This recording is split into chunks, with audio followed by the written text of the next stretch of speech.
A lot of the other questions I was asked were about the culture really that martial arts comes from. So Buddhism, Taoism, Zen, and what it's got to do in modern martial arts, and particularly for Western people. And I think the answer to that is we know that the martial arts come from that culture, they come from those roots. So of course it's inherent, it's in all the names of every martial art, anything that's got the word do on it, karate do, iaido, jodo, the do is the Tao and so on. So the philosophy behind the martial arts, the culture that it comes from is Buddhist and Taoist culture.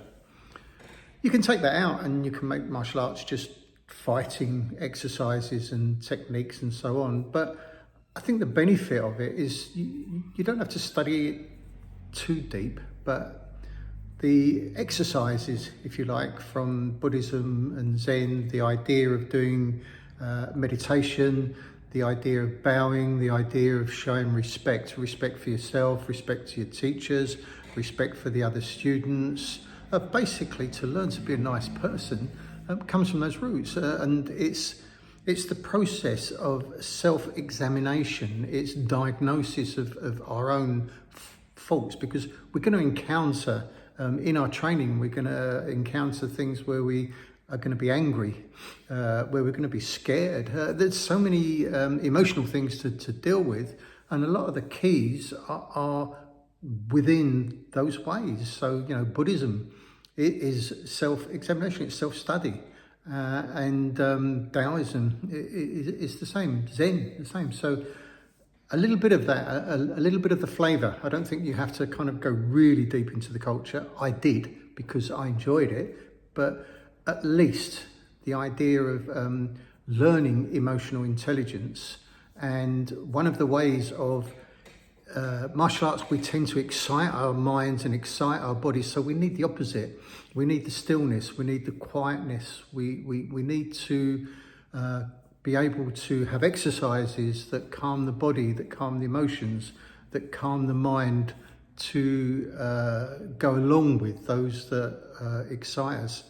And any good fighter knows, or training, knows that feeling of when you're in the zone. When you're in the zone, it means that your thoughts are not getting in the way, your emotions are not getting in the way, you're just into pure action. And the idea that mushin, that no-mindedness, where there is no thought, there is no emotion, there's just pure action. You're totally absorbed in what you're doing. That comes from that culture. So in Buddhism, samadhi, absorption, when the thoughts and the emotions have gone and the remaining part of you is able to come forward, the insightful, wise and spontaneous part of you is able to come forward. And that is being in the zone. So they do compare.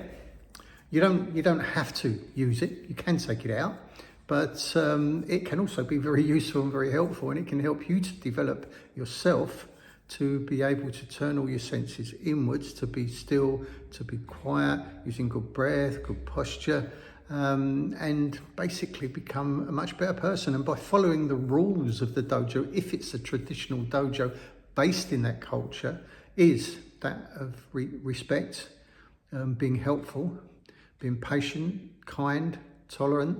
That's the benefits. So I think those of you that ask those sort of questions, I didn't want to get really deep into Buddhism or Taoism, but the influence that carries forward, there is a good side to it. And the good side of it is that you can become a better, stronger person in control of your thoughts, your emotions, your addictions, and not be such an angry, scared twat. Thank you.